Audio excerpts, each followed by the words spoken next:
So now that I see that my video is getting interfered with, I'm going to have to try some different tactics. I stopped at the Loves and took a shower. I have to even wear my mask. Today, I realized that it was not, well, I've realized this before, but it's not in my best interest to take a long shower. It is in my best interest to get my ass showered, enjoy it for a few minutes, as I can, and then get my fucking mask back on, even in somewhere like that. This agenda knows no bounds. They don't have bounds. They're insatiable, predatory, and this is corporations. I'm not sure whether the corporations run the government or the government run the corporations. I haven't figured that part out just yet. But what I want to get to is the point I want to make here is that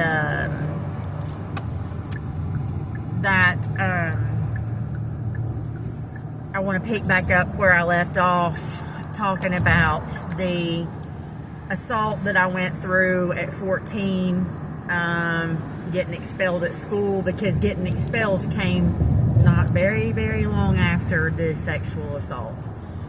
And during the time that I was being sexually assaulted and stuff, also, I was going through an issue because I had started to blossom into a woman a little bit.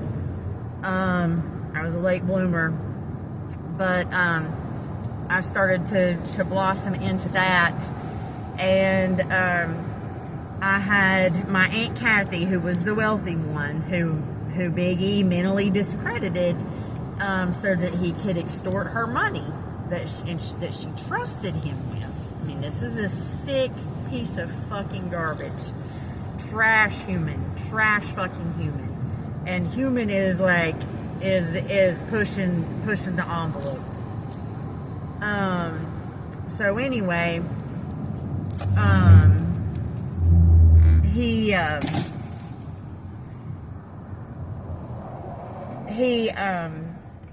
he mentally discredits her, and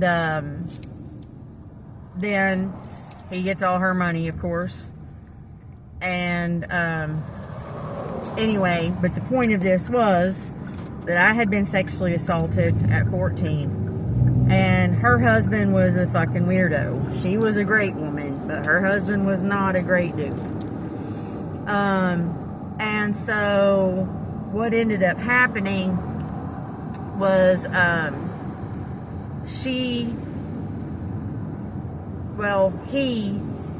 because I started to bloom into a woman, he started touching me inappropriately. He would grab my boobs, he would put his hand between my legs, and I was always trying to push him off of me and stuff like that. I told Big E about this, and he said, he's old, he doesn't know what he's doing, and besides, he'll give you $100. Just go on in there. It's the kind of father I had. So there was that, and then also I wanted to mention about that girl that was in the next room while I was getting raped. I was screaming. It wasn't like I just was getting quietly raped. I was being fucking raped. I was screaming, and she did nothing except just keep fucking this dude. And of course she got a boyfriend. She's still married to that dude. But anyway, he's a cop. He's not the smartest tool in the shed, apparently. So, anyhow, I'm having to do a little experiment with my, where my technology's getting jammed, to see if I can't make that stop. So we'll see how that works out for me, because I have a little bit of a theory.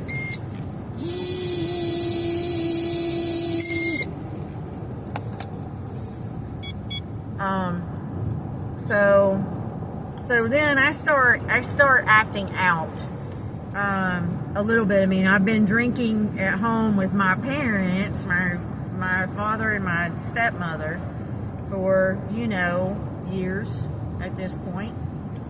And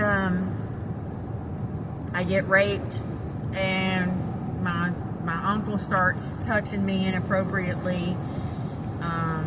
My father is emotionally abusive. My mother will steal from me, everything else. So I start acting out, and as I mentioned before, I go to school drunk because I'm terrified that if I don't ride the bus home, that my father is going to fucking kill me. And so I get expelled. As I mentioned, parents wouldn't come pick me up. Stepmother comes and gets me, takes me home, makes me get in a cold shower, tells me to go to bed. I go to bed, and then I get woken up by Big E when he gets home. He tells me to get up, pull my pants down and my panties, and to bend over the bed.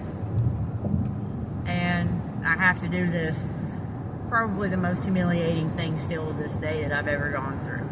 And he absolutely blistered my motherfucking ass and my legs and every fucking thing else with a belt, his big ass. And I just thought I deserved that because I was a bad kid, because he had made me think I was a bad kid for so long. But I just believed him. So, you know, I've dealt with that. And then my grandmother comes into town. I go to alternative school. I went Monday through Thursday from like 4 p.m. to 9 p.m. It was easy breezy. Didn't really have, I mean, we had a teacher for everybody, for all the classes for everybody. So we just got told, like, this is what you have to complete, do it. So you just sat and did your own work. That was it. So did that, and then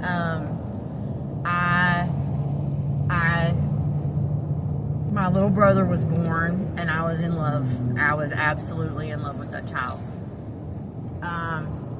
And so I took care of him most all the time because my parents were drunks. And when I say my parents now, I'm talking about Big E and his whore wife that he married 3 times.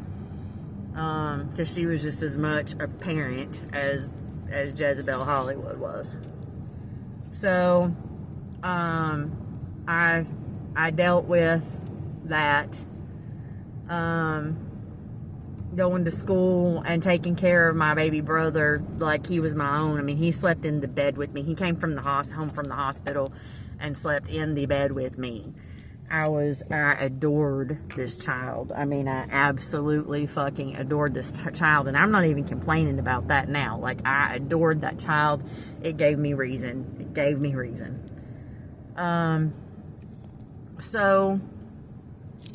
But it was fucked up in retrospect. I mean, I loved it, but it was fucked up now that I look at the whole picture of what was happening. That they did me like this. And that I still get done like this from that piece of shit of a fucking father. So anyway, he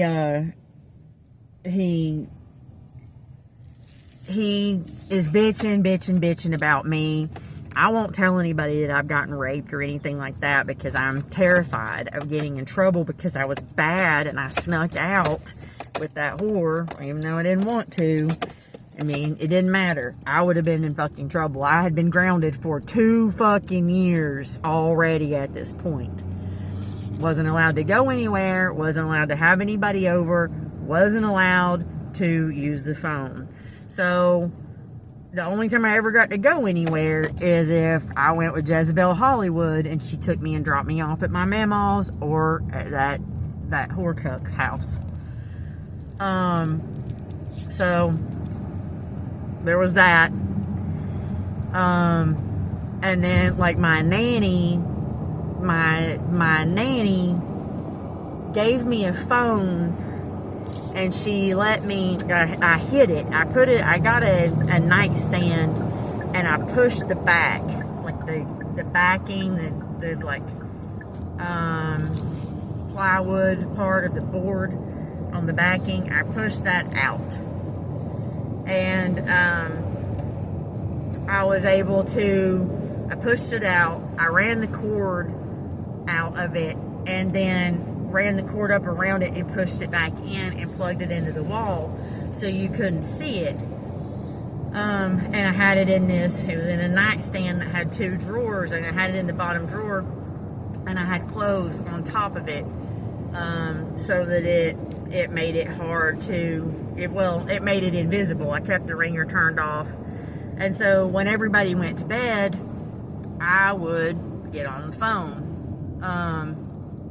a lot of the time. So I get on the phone, and ended up that he caught me doing that too. I got in trouble for that too, eventually.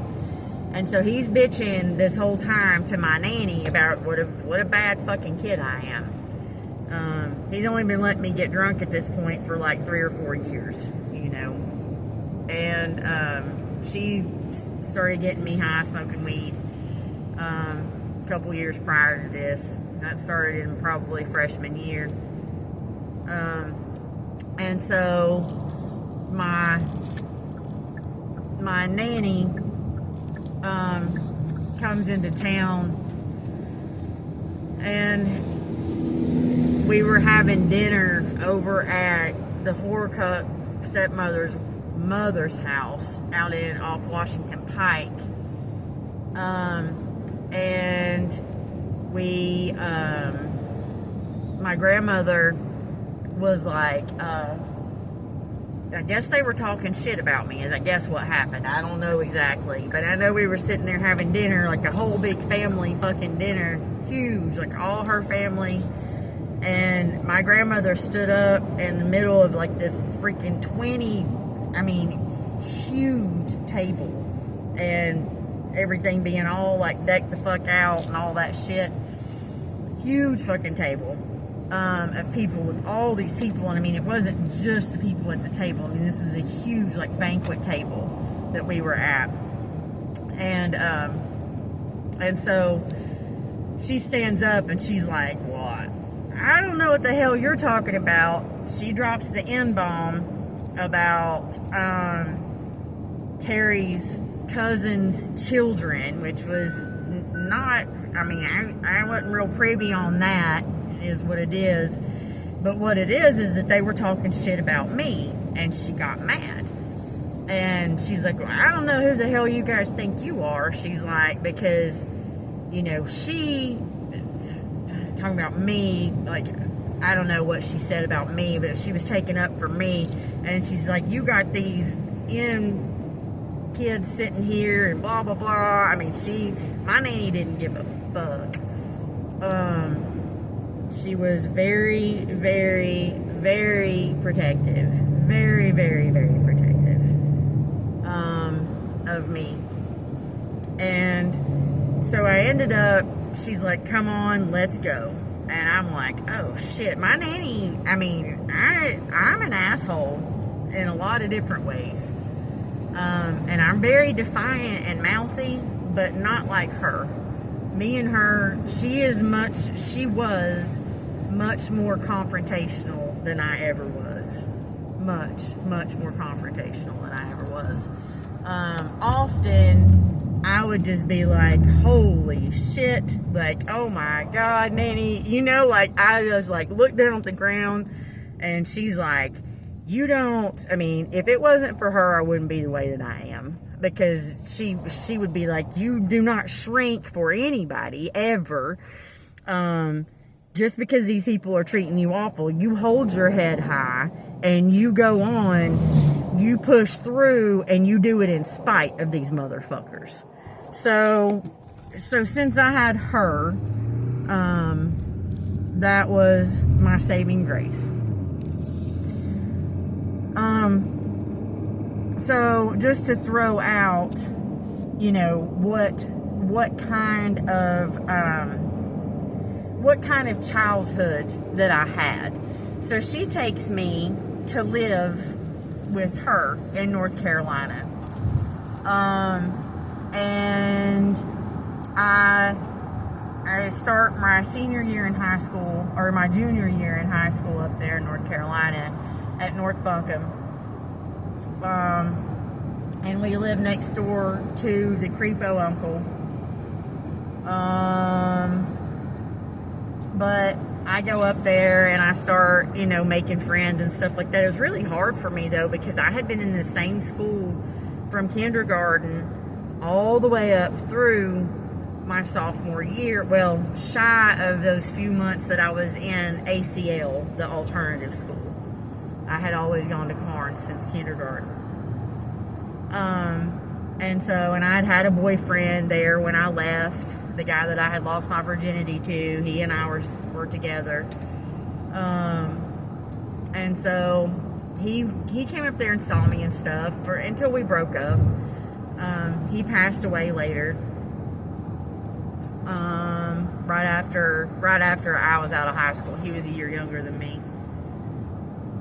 I was actually getting ready to have my first daughter, when he passed away. So anyway, it was very, very hard for me, and I did get pretty rebellious against my nanny. She worked a lot. She worked 2 jobs. She was gone all the time. Now, but she did everything for me. She made sure that, I had the most beautiful prom dress. My nails were always done. I had the most gorgeous clothes. She would not stop buying me clothes. She was obsessed. And I want to call attention to that.